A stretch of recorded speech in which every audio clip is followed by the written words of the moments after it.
Jammu Kashmir police কিছুদিন আগেই ক্যানিং থেকে গ্রেফতার করেছে কাশ্মীরি সন্দেহভাজন জঙ্গি জাভেদ আহমেদ মুন্সিকে। আর এই জাভেদ আহমেদ মুন্সি সম্পর্কে এবার চাঞ্চল্যকর তথ্য সামনে আসছে। লস্কর-ই তৈবা, হিজবুল মুজাহিদিনের মতো জঙ্গি গোষ্ঠীকে লজিস্টিক সাপোর্ট দিত জাভেদ। আইইডি বিস্ফোরক তৈরিতে অত্যন্ত প্রশিক্ষিত ক্যানিং থেকে ধৃত কাশ্মীরি জঙ্গি জাভেদ মুন্সি জঙ্গিদের প্রশিক্ষণ সেন্টার চালাতো তেহরিক-ই মুজাহিদিন।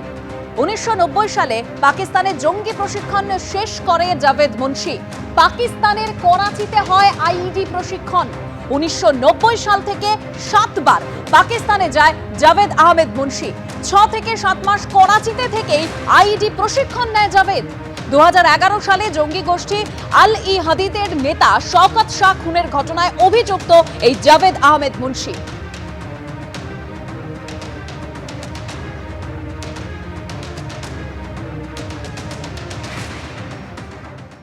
শুভেন্দু অধিকারীর উপর জঙ্গি হামলা হতে পারে বলে ইতিমধ্যেই রাজ্য পুলিশকে সতর্ক করেছে কেন্দ্রীয় গোয়েন্দা বাহিনী। আর এই শুভেন্দু অধিকারীর উপর জঙ্গি হামলার আশঙ্কা নিয়ে এবার বিস্ফোরক অভিযোগ করলেন অর্জুন সিং। 2026-এর ভোটের আগে শুভেন্দুকে সরাতে চাইছেন মমতা বন্দ্যোপাধ্যায়। বিস্ফোরক অভিযোগ অর্জুনের, শুনুন। আমি ওই রাজনীতি করার জন্য কোনো কথা বলি না।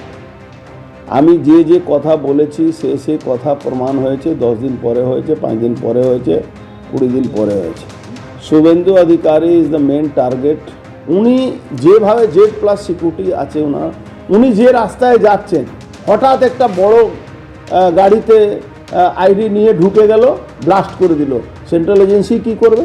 আইডি ব্লাস্ট হতে পারে, স্প্রে ফেলে মেরে কোনো পাবলিক প্রোগ্রামে আছেন উনি, স্প্রে ফেলে দেওয়া যেতে পারে। তারপরে আরও একটা আমার ভয় আছে, এখন দুনিয়ার নতুন পোর্টাল হয়েছে, যারা ওই পোর্টাল সেজে বা ফলস বুম বানিয়ে তারা কিন্তু ওনার কাছে পৌঁছে গিয়ে ওনার উপরে অ্যাটাক করতে পারে। স্টেট এজেন্সির উপরে ভরসা করার দরকার নেই, ওনার প্রোটেকশন বাড়ানো দরকার আছে, ওনার পার্সোনাল প্রোটেকশন বাড়ানো দরকার আছে, ওনার যেখানে মুভমেন্ট আছে সেই জায়গা প্রোটেকশন বাড়ানো দরকার আছে। 2026 ইলেকশনের আগে যদি মমতা ব্যানার্জি শুভেন্দু অধিকারকে মারিয়ে দিতে পারেন, তাহলে মমতা ব্যানার্জি পবারা হয়ে যাবে।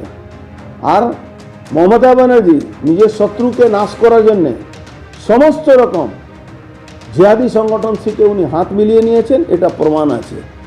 এর আগেও শুভেন্দু অধিকারীর ওপর হামলা হতে পারে বলে আশঙ্কা প্রকাশ করেছিলেন বিজেপি নেতা অর্জুন সিং। এলওপি কে মারার চেষ্টা করছে, নানা রকম অজুহাত দেখিয়ে, কোনো দিন দেখিয়ে কোনো গাড়ি অ্যাক্সিডেন্ট করিয়ে দেবে, কোনো দিন কোনো একটা অঘটন ঘটিয়ে, মানে একটা পরিকল্পনা আছে। শুভেন্দু অধিকারীর ওপর হামলা হতে পারে, জঙ্গিদের হামলা হতে পারে, এরকমই খবর গোয়েন্দা বাহিনী, কেন্দ্রীয় গোয়েন্দা বাহিনীর সূত্রে। আর ইতিমধ্যেই যেরকম জানা যাচ্ছে যে কেন্দ্রীয় গোয়েন্দা বাহিনীর সূত্রে কিন্তু রাজ্য পুলিশকে সতর্ক করা হয়েছে। আর কি বলছেন এ নিয়ে ফিরাদ হাকিম, শোনাবো। কারোর ওপরে হামলা হওয়াটা বাঞ্ছনীয় নয়, কারোর ওপরে। এখন শুভেন্দু অধিকারীর উপর হামলা হবে কি হবে না, আমার ওপরে হবে কি হবে না, বা অন্য কারোর ওপরে হবে কি হবে না, সেটা কেন্দ্রীয় গোয়েন্দা যারা খবর দিয়ে তারা জানবে। এটা আমাদের পক্ষে বলা সম্ভব নয়।